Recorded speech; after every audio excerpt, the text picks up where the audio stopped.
welcome to Plot Twisters. This is a podcast where we take movies and twist the plot to see if we can make them better, and if not, merrier. At the moment, we're talking about teen movies from the 90s. On this episode, I'll Be Home for Christmas from 1998. I'm Anders, and I have 3 words for you. New car smell. I'm Emma. How come more breakfast joints don't serve your food right in the skillet like Denny's? I mean, think about it. They give you your meat, your eggs, your spuds right in the pan. Man, that rocks. Or like when a homeless guy comes up to you and says he's the Messiah, and then he asks you for money and you just want to walk away, but you think to yourself, what happens if he is the Messiah and I'm just blowing the dude off? Think about it. Remember when I said that there might actually be intelligent life on this planet? I take that back.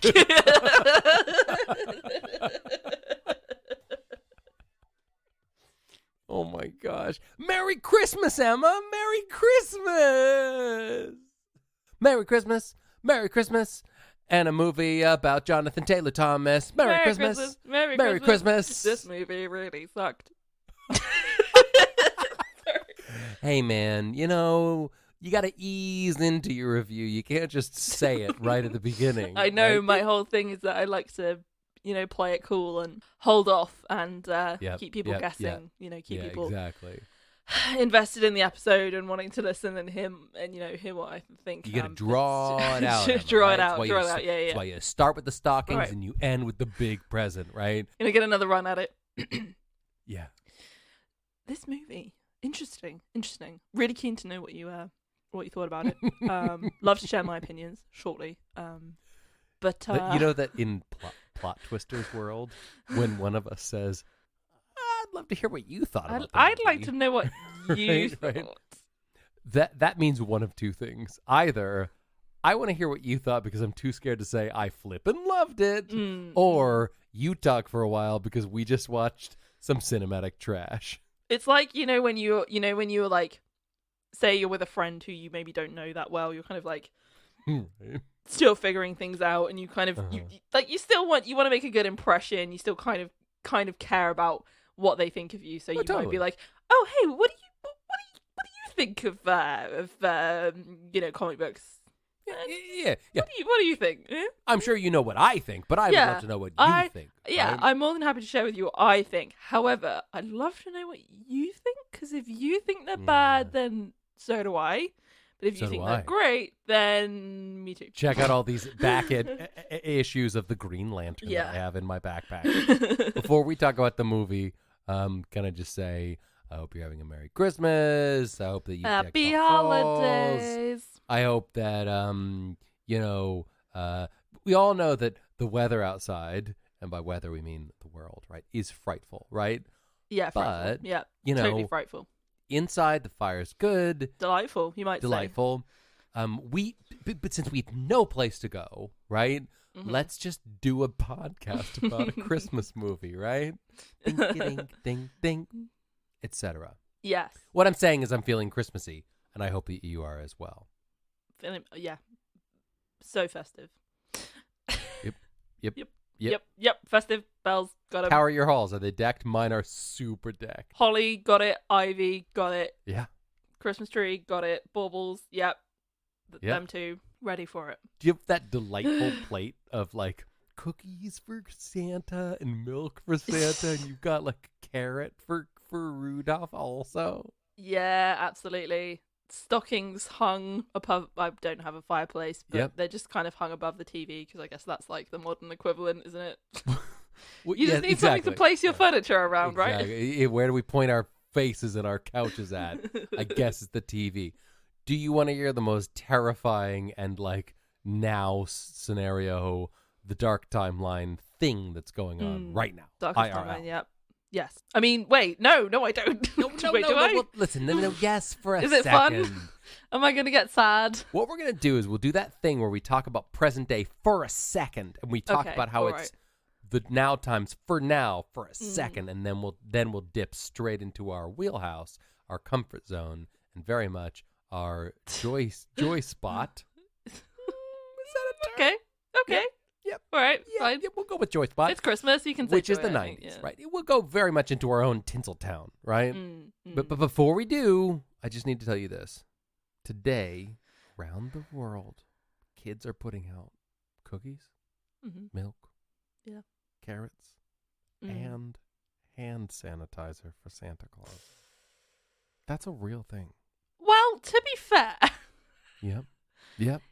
Dude comes into your house, right? Yeah. He's touching stuff. He's touching stuff. I have seen some people who have masks that cover their beards, and it's almost like a sock that you can kind of thread your beard into. So Santa's not wearing a. Actually, I will tell you right now, Santa is an anti-masker. I just need you to know that right now. What? Because he's magic. He thinks he won't spread the disease. Here's a question for the childlike imaginations of our audience. Inner child and all that. Yeah.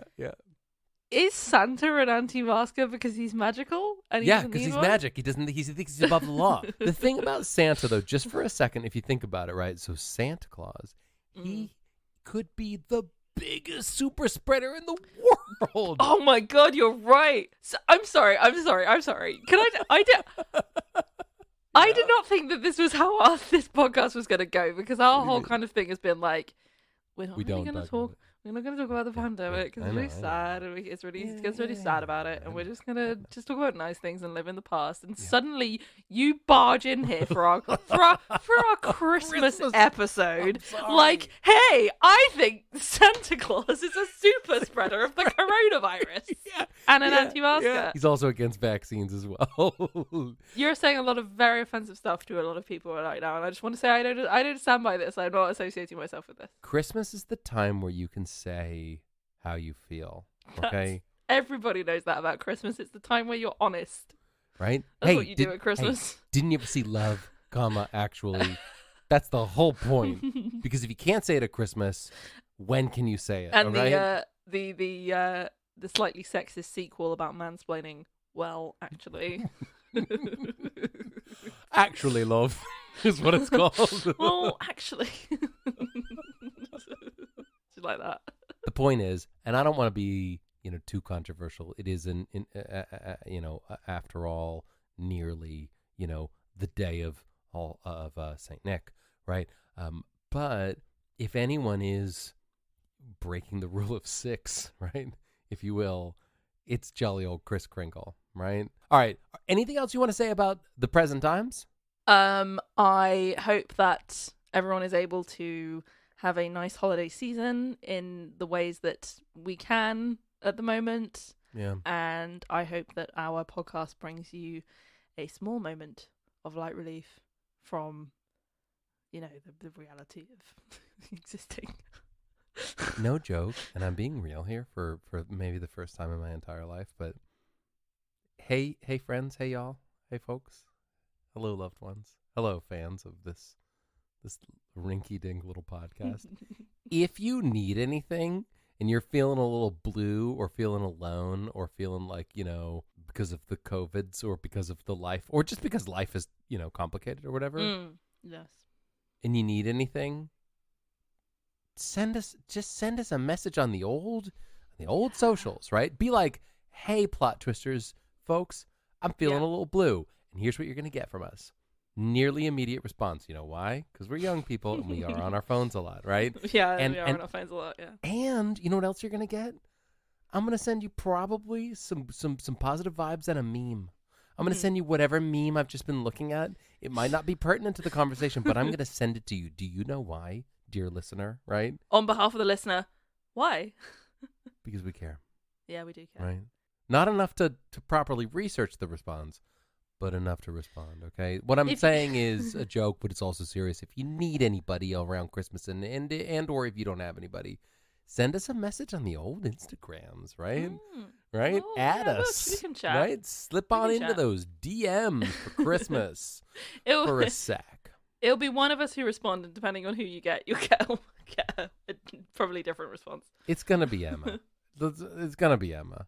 Right? If it's me, it'll probably be some kind of a link to some support website.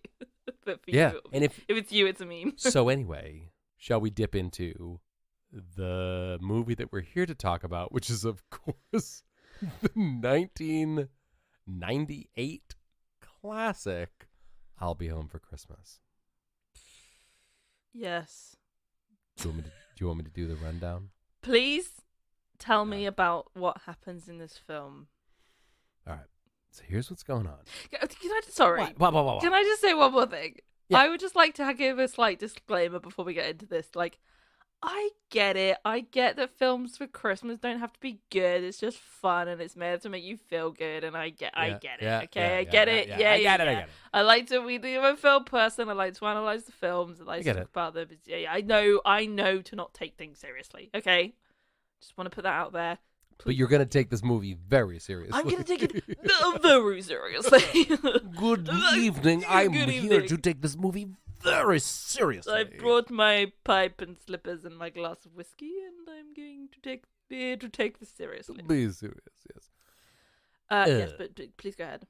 So, tell me about this film. It's 1998, and we're in the height of the JTT heartthrob timeline, right? JTT. Jonathan Taylor Thomas, a.k.a. JTT. Okay? For short. Yep. We have so much to say about JTT, we can't say his whole name, okay? So you got JTT, and you've got, I can't Jessica believe it. Jessica Believable. It's only Jessica Biel. Jessica Biel, Jonathan Taylor Thomas, 1998. Are you hooked yet? I think so. Let me tell you about the movie, and then we'll talk a bit about JTT. Okay. So we got Jake and Allie. I think they're at high school, some boarding school. It might be college. It's a bit confusing. I think I think it's college. At first, I thought high school, but then they have lockers. They have lockers. So you're like, one of them, high school, but then they have dorms. In a locker. Yeah, I think it's. Here's what I think. It's a college. I think it's a fancy high school. Well, I've just looked at IMDb and you're wrong. It's a college. Guess what? Flipping doesn't matter. They're only there for about 5 seconds. Yeah. Right? And the rest of it's on the road. Jake is clearly a bit of like a grifter, sort of cool guy, sort of. I want to say he's a bit like, he's like a wannabe Ferris Bueller, but he's not that cool, right? He's a smooth talker, and he's getting into a little bit of mischief. I don't think that he takes his scholastic, adventures seriously, but whatever. Not a role model in that sense. Not a role model. No. Straight D's, am I right? So Jake is supposed to go home for Christmas. I'm so stressed out by this. Listen, I'll hold your hand through. It's going to be fun. Okay. Right? Let's plow on. Let me plow through the plot, right? So Jake's supposed to go home for Christmas, but he doesn't want to go home for Christmas. Why? Because he wants to take Allie to Cabo San Luca, right? Which is like an island somewhere. He wants to take his girlfriend somewhere tropical. And he wants to take Allie there. And she's like, that's fine. But then he goes, I should probably go back to New York. And she goes, that's fine. And because she doesn't really do anything in this movie other than be the girl that people say lewd things to. Yes. So anyway, Jake wants to go home, I guess, for Christmas. Because at first he wants to go to Mexico, but he can't do that. And then his dad's like, hey, if you come home, I'll give you a Porsche. And Jake goes, I want a Porsche, so I'm going to come to New York for Christmas, right? But then his good friend / enemy, call him a frenemy, Eddie is like, here's what we're going to do. I'm going to knock you out, drag you into the middle of a desert, glue a Santa costume onto your body, and leave you for dead. Okay? Because we're friends. It's a prank. Friends do to each other in the 90s. Friends do. It's a fun prank, right? So same school as Jawbreaker, perhaps. Exactly. Jake wakes up. He's in the desert. He's gonna die. Jessica Biel, aka Allie, right? Die. He's in the middle of a desert. He's gonna die. Okay. Meanwhile, Allie's at school, and she's like, Jake stood me up. He was gonna take me to New York, but he stood me up. So Eddie, do you remember Eddie? Eddie was the guy who glued the Santa costume to Jake and left him for dead in the desert. Yeah. He goes, as it happens, I'm driving to New York. Why don't I take you with me? Then Allie goes, oh, okay. So they set off. They're on their way to New York. Are you with me so far? Yes. Right? Jake is like, damn, I wish I wasn't in a desert. I wish I was definitely in New York instead. So he hitches a ride with a guy who is dumber than he is, right? And he takes him for a while. They get into mischief, and then a cop takes him for a bit and buys him a bus ticket, and then that goes well for a bit. But then whatever. All right, I could go through every point. The point is, Jake goes on some weird, incredible journey to get to New York, wherein he cons people, lies to people, overreacts about stuff, does some bad things because he wants a Porsche, until he sees Allie and Eddie on TV kissing for some reason under the mistletoe. And then not only does he want a Porsche, but he also wants to find his girlfriend to confront her, yeah, right? And kill the guy who kissed her. And kill the guy that kissed her, right? So Christmassy. So Christmassy. And then he confronts them because he keeps running into them, sort of. And then he confronts them and then finds out that she's not cheating on him, although she probably should be cheating on him because he's not a great guy. Long story short, Jake gets home for Christmas, and at the very last second, the last second of the movie, he realizes that he should have been paying more attention to his girlfriend and less attention to trying to get a Porsche from his dad. And he kind of tries to demonstrate that he doesn't care about the Porsche anymore by being late, thus breaking the deal. Oh, no, exactly. But then he gets it anyway. Because he super wanted the Porsche. And this was a Christmas movie, apparently. Oh, and you know why it's a Christmas movie? Because Jonathan Taylor Thomas was wearing a Santa costume throughout the whole time. Yes. And that's the movie I'll Be Home for Christmas. And it's fun because it tells you in the title what's going to happen at the end. Exactly. Dude says, I'll be home for Christmas. And then at the end of the movie, he is home for Christmas. Who could have predicted that might be the case? So, Emma, what did you think of the 1998 movie I'll Be Home for Christmas?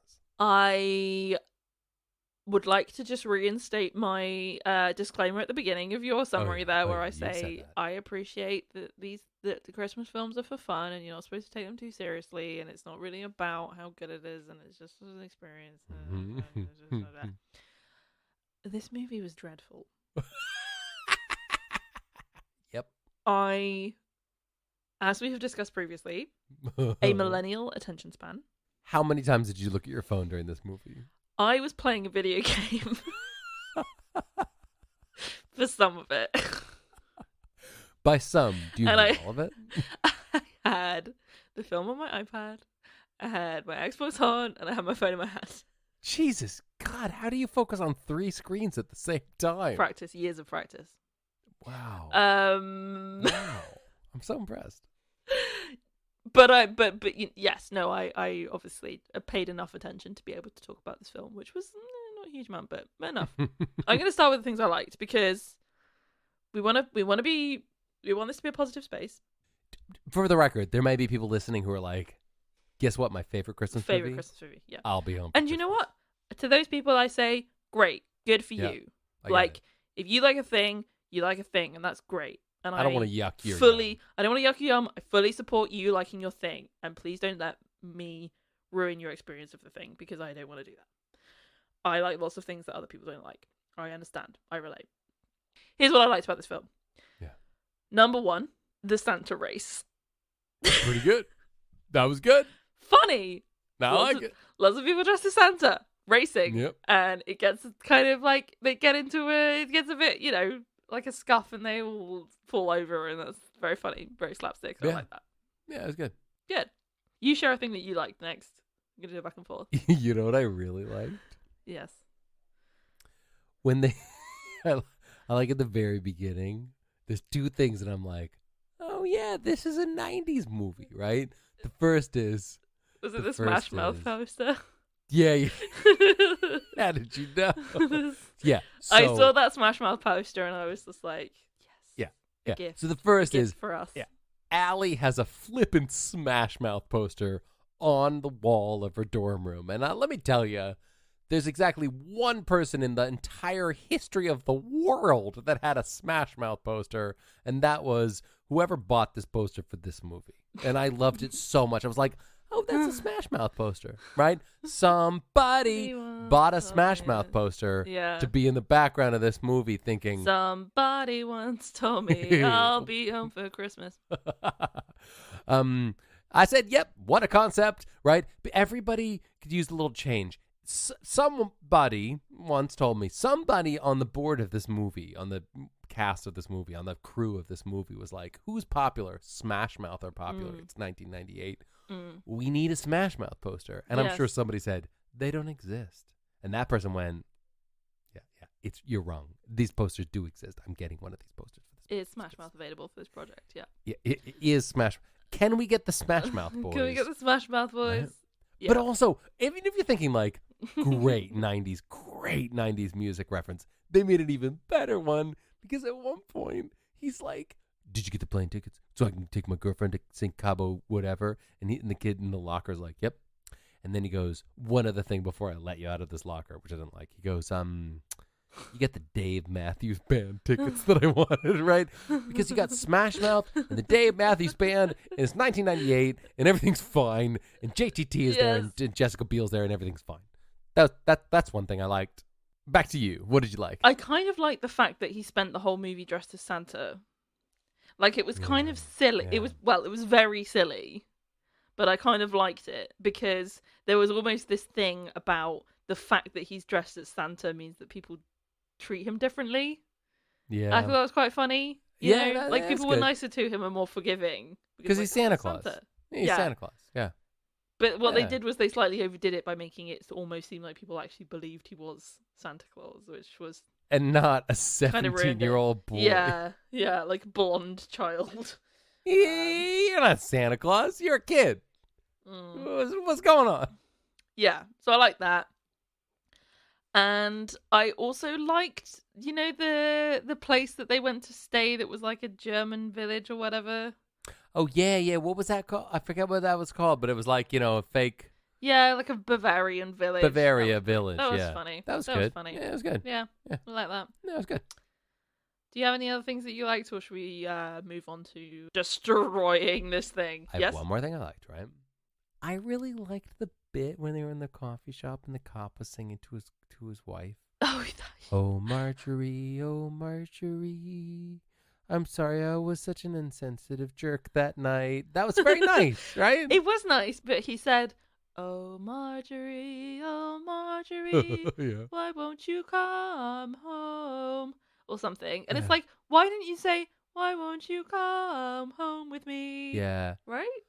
And in the end, she says, yeah, all right, I'll come home with you. And that was nice. And I liked that, right? Yeah. When we have a big, like, I don't know, season 2 dramatic, like, artistic differences, and we stop doing the podcast and we have a big fight, you can, you know, come into the diner where I work and you can be like, it's been too long since we made a podcast. And I'll be like, okay, we can make another one. Somebody once told me this podcast that you're making is not the worst thing in the shed. I said, yep, what a concept. Maybe Emma will come back and we can make another season of it. Hey now, you're a podcast. It's a podcast. Hey now, get your podcast, and podcast. All podcasts are gold. Come on, listener, you really didn't think you were going to listen to us do a Christmas episode and we weren't going to spend 80% of it singing. Come on. Hey, judgment.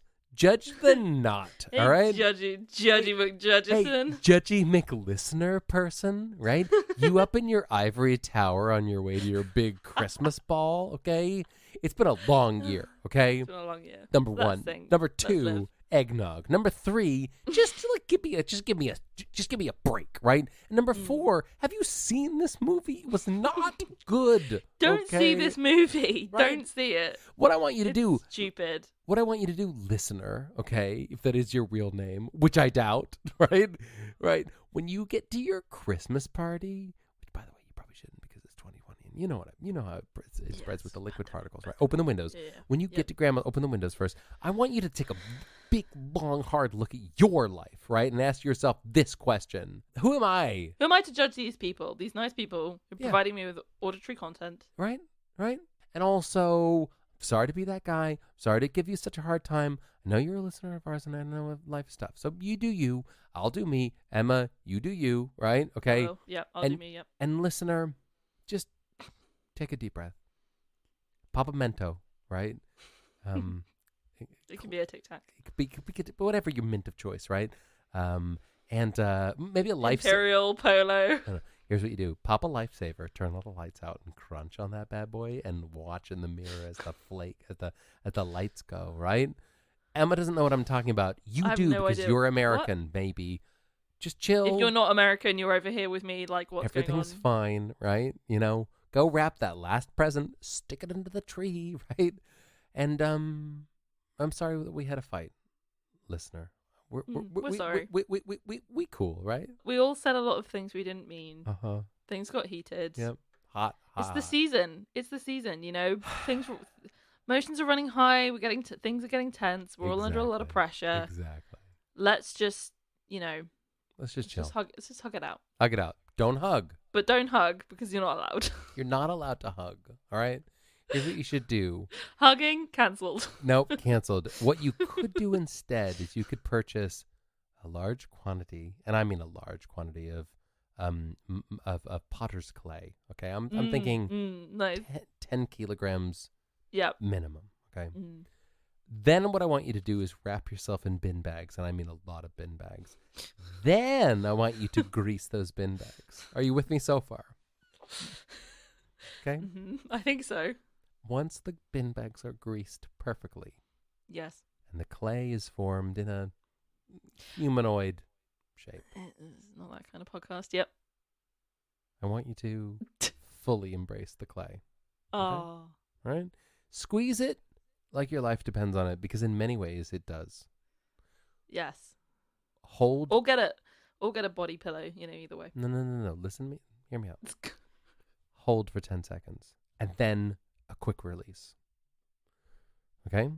When you have released and that clay has dried, I want you to take the 10 kilos of silicone that you've also purchased. I want you to make a mold. Okay? Make the mold. Oh, okay. Right? Yeah, I see what you're going with. Then take that rubber mold after 10 hours have passed and the casting has formed. Running up quite a bill here. Yep. Well, it's worth it. You want to take that rubber mold. How much does human affection really cost? I want you to package it securely in a box with straw and send it to the person on your Christmas list that you would like to give a hug. Because you know what you've got? You know what you've got there, my friend? You've got yourself a hug mold, and it's coming your way. Freight. So it's going to take 10 weeks approx. Yeah, 10 weeks. And dear listener, when you receive that silicone mold, hold on to it dearly. Hug it with your life. Because do you know what? That's all we have in this world. You can also send us that little emoji that's looks like it's two hands and it looks like it's doing a hug. That's fine too. That's such a millennial view, right? Just like, oh, you could work hard, or you could just send me a GIF, right? Send me an emoji. I'll know what you mean. That's the same. That's the same. That's the same. And also, we can break up via text, and reality shows are the same as like dramatic fiction. Emma, what did you not like about this movie? Okay. Before I get into the meat, before I get into the turkey of this festive dinner, I'm going to start with the accoutrements. All right. I want to hit you with some questions. Sprout first. Fire. Nice. I'm going to quick fire at you. Number one. Okay. I want quick answers. Okay. All right. I'm with you. Number one. The sister pays for a plane ticket to get her brother home. He doesn't use the plane ticket. What happened to the sister's money? She lost it. Question number two. Why does the cop's wife live in Nebraska when he lives somewhere which is clearly nearer to Los Angeles, about 10 hours away? Because he likes to drive. He likes the highway. Because they're not really married. It's a scam wedding. It's a sham wedding. Number three. Why was the cop okay with the Santa guy giving the in the hospital, he gives the kids presents, but they didn't really have presents. They had to use a bunch of stuff that they found in some guy's the back of his van because he was a thief and he had stuff in his van. And then they end up having to go to a hospital, and then he gives out presents to the kids, but it's not really presents. It's the stuff that the guy stole. So it's things like toasters and hoovers. Why was the cop okay with Santa giving a child a toaster? Because when he was a kid, he wanted a toaster for Christmas, obviously. Right. Everybody wants a toaster for Christmas. What are you talking about? Question number 4. After the Santa race, Jake wins the Santa race. Yeah. They're all dressed as Santa. He's dressed as Santa. He wins the race. He beats another guy. He gets into a cab, presumably a few minutes later. Right. Why does the taxi driver instantly recognize him as the guy who's just won the race? Wasn't he on shift when the race was happening? Here's what I'm thinking. He goes, yeah. You're that kid who just won that race. How does he know? He was in his taxi. Guess what? Guess who won the race? Somebody dressed like Santa. Am I right? Doesn't matter. He's just trying to get a tip, right? You're the guy who just won the race because you're dressed like Santa. Chances are he probably was. And why does the mayor have to run a race in order to donate money? Because he counts the money and it's like a few $100s. Yeah. And then he's the mayor and he says, "Oh, the mayor donates his money every year that he wins to people so that people who don't have very much money can have turkeys for Christmas." Yeah. He's the mayor. He can just spend the budget. Totally. Because small town politics, right? You know, it's all about politics. People want to see a big show, but they don't really want to show up for the causes that matter. And you know what? Hunger, poverty, and people sleeping rough, these are real issues. But in this movie, it's all about getting a Porsche and Jessica Biel and, your friends taping a wig to your face, right? Yeah. Missing the point of all of life's, real problems. But that's the whole thing with Christmas movies, though, isn't it? It's just like they're at Christmas. There's lots of music. There's lots of fun stuff. There's tinsel. There's costumes. Because it doesn't really matter. There's not really there's not really a meaning to Christmas movies. It's just this is nice Christmas stuff to make you feel Christmassy. Because that's why people watch Christmas movies, isn't it? Is to feel Christmassy. That's it. Yep. Only reason. Yep. What's your go-to? Well, I know what your favorite Christmas movie is because it's the same one as my favorite Christmas movie. Whoa, you think? You really think? Well, I mean, I know that there's one that you really like that I really like. My Maybe favorite not your Christmas movie is, of course, The Muppets. The Muppet Christmas Carol. Obviously, because obviously. Do you know why? Because I have 2 eyes and a heart. Okay, right, right. 'Tis a season to be jolly and glorious. Fa la la. Even the song. Do you know the song that was cut out of the DVD release, but it's on. Obviously, I know because I've got the full. Yeah. It goes, "The love is gone. The love is gone. After all is said and done, the love is gone." And it's like Scrooge could have had love, but he cared too much about money and going to work. You know what? Hey, Scrooge, get your priorities in line, okay? She loved you. You cared too much about the bottom line. and spoiler alert, you know what happened?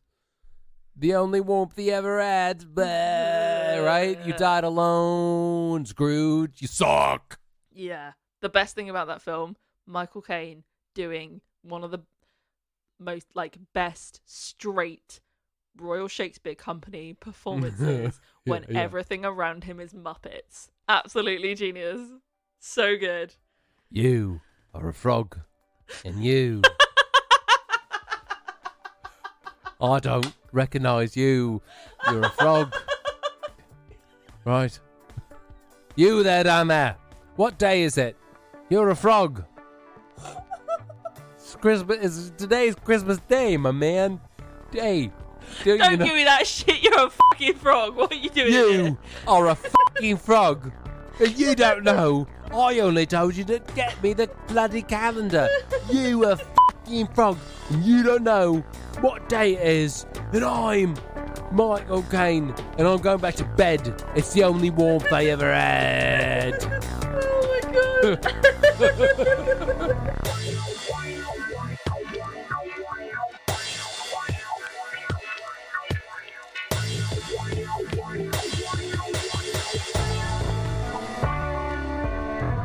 Hey everybody, I know 2020's not been the grooviest year of all time, but one good thing has happened. Me and my friend Emma decided we were going to make a podcast, and so many of you have been listening, it's been really cool.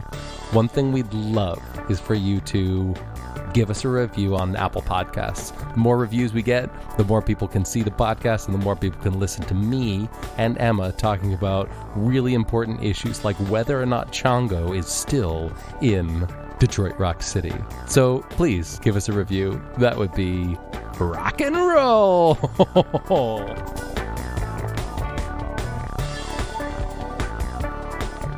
So I think a really easy way to fix this film would be to potentially make it a bit more extreme, the initial problem that he's facing. Oh yeah. Right, if you think about, like, obviously everyone's favorite Christmas movie, Home Alone, that's a really intense situation for that kid to be in, right? He's, like, in his house on his own, and for his mum to, like, get back to him, you know, there's a real stakes. When she can't get on the plane, you actually care. You kind of go, oh my God, she can't get back, and a kid's in his house on his own, right? So here's what I'm thinking. Can I jump in there? Yes, please do. Okay, the basic premise is the same, but I want to tweak a couple of things. First and foremost, Jessica Biel's character, she's just going home for Christmas, all right? Let's remove that weird D-bag character altogether that she road tripped with. She just gets on a plane and goes home, okay? Right? Here's what I'm thinking, right? So Jessica Biel, she's in New York already. We got JTT, and he's they're not chasing each other because that's way too unbelievable. It's too unbelievable. Yeah, she's already in New York. He still is pranked, and he's in the desert, right? Yes. But maybe let's tweak it a bit, maybe make it more fiery. Maybe he somehow gets wrapped up with the mob or whatever, right? Well, how about because he talks about going to Cabo at the start, how about he's dropped in Mexico? Yes. He's in Mexico, and the mafia has dropped him there. Yeah. And he and they will shoot him in the head. It's right? like the guy who what's his name? Eddie, who wants to prank him, his older brother is a big deal in a gang. Yeah, exactly. So he calls a favor in. Yeah. I like the idea of dude needs to get home for Christmas because he's going to propose to his girlfriend, and he's also wrapped up in the mafia, so he's in Mexico somewhere and about to die. Yeah. She's back home, back east, you know, warming her toes by the fire, and he's dodging the cartel and also, like, you know, running for his life. He's still a grifter, and he's still like a wordsmith, and he's still, like, you know, good on his feet or whatever. The bottom line is he needs to get back home. Maybe the conceit is at some point all he has with him is the diamond ring that he's going to propose to his girlfriend with. Yeah. And he has to maybe either sell it or even better, maybe it's a poker game. Yeah. And he uses the diamond ring as the, like, collateral, and he's worried he's going to lose it all. What could be nice is if it comes back to him in some way. Right, okay. So like he has to get rid of it. He bargains it. You know, some way it goes. But then we see this, like, other plot line that's not from his perspective of what happens to the ring. You know. All right. Here's what happens. He leaves the poker game, right? Yeah. And JTT is distraught, but he carries on. And he probably hitchhikes or whatever. The guy who wins the game and the ring, he's walking home. He's looking at the ring. He's sort of looking at it, trying to figure out how many carats of diamond it is or whatever. And a bird swoops down and picks up the ring out of his hand. Oh, the classic. It's a classic. Yeah, exactly. It's a classic.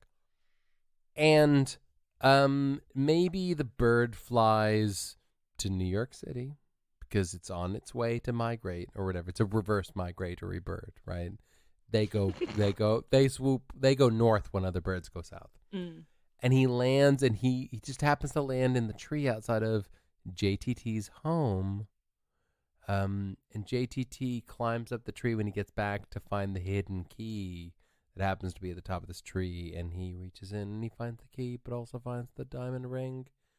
And he goes in and he says hi to his dad and his mom and his sister. And then he proposes to his girlfriend, and It's a Merry Christmas. It doesn't have to be a complicated plot. It doesn't matter. It's a Christmas movie. But the drive has to be pure. Mm-hmm. Dude wants to get home. Dude has to fight adversity and also probably the mafia for whatever reason. Yeah, real adversity. Yeah, real adversity, and he gets home and he proposes to his girlfriend, and his girlfriend says, you know what she says? We're too young to get married. Yeah, but I do promise to get to know you a bit more over the next couple of years. Well, how about it's like a I know what you did last summer kind of situation where it's she says... Don't bring Ed Quindles into this. I'm traumatized from that. Don't you dare. It's like I'll allow it. She says, I don't want to marry you this year, but ask me again next year. Ask me next year. I might say yes. And then we cut to next year. And he asks next again, Christmas, I might say yes if you ask me to marry you. And the very next day, it's a year and a day from now, and then we get married in the future. I said yes to your proposal. All right, so we've done it, right? Yeah. We've twisted this movie into something good. I think so, yeah. I think so too. Well, at least if we haven't twisted it into something good, we've identified what it needed to have for it to be good, which is that even if it's a light-hearted comedy, there still needs to be realistic stakes for us to feel invested in it, I would say. Totally. And you know what that means? There's only one more thing we need to do, and that is to rate this movie. Okay. Emma, I would love to know, on a scale of 1 to 5 candy canes, how many candy canes would you give the 1998 movie I'll Be Home for Christmas? Okay, give me the candy canes a second. Just take this. Okay, here you go. Okay, right, I'm going to pick one up, and I'm just going to snap it in half. Oh, my God. What do I have left? It's half a candy cane. Oh, my God. I'm going to give this film half a candy cane. Yeah. If you liked it, great. I'm really glad that you liked it. I didn't. It wasn't for me. And I am therefore giving it a bad rating. I am afraid. Merry Christmas, everyone. Happy holidays. How about you? I don't know. I mean, listen, first of all, I don't want to Grinch out on this movie, right? I'm not going to snap a candy cane in half. I, however, am more than happy to Grinch out. I'm going to give this movie 1 candy cane. Okay? All right. Generous. All right. And it's not generous. The reason I give it 1 is this. Jonathan Taylor Thomas, he was a heartthrob. He was then, and to some people, he may still be now, okay? He was in a movie that, let's be honest, had some plot holes. Ho, ho, ho. Ho, ho, holes. But if you strip it down, it had one thing, which was Christmas intent, okay? And for me, a Christmas movie should have, at the very least, Christmas intent, okay? Was it good? No. Was it watchable? For me, no. For some, yes. And that's why I give it 1 candy cane, because Christmas is the season of perpetual hope. Okay? And I hope that someone out there liked this movie. Yeah, me too. I always hope people enjoy films. Totally. Certainly. But also, this movie sucks. Right? Hey, Jonathan, this movie sucked. Okay? You should feel bad. Okay, Jonathan? It's time. It's duel time. Okay? To be honest, I think this movie kind of sucked. Hey, do you know what a swirly is? Oh, you mean when somebody jams your head in a toilet bowl and flushes it? Yeah. It was basically like that. Oh, man. Ah, man. Swirly movie.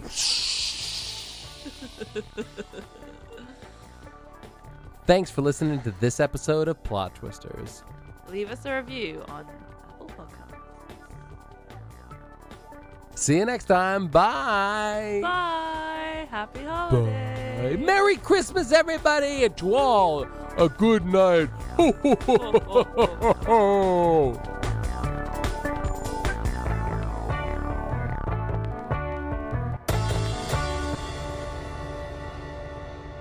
If you want my body and you like my Christmas tree, you can let me know. Huh?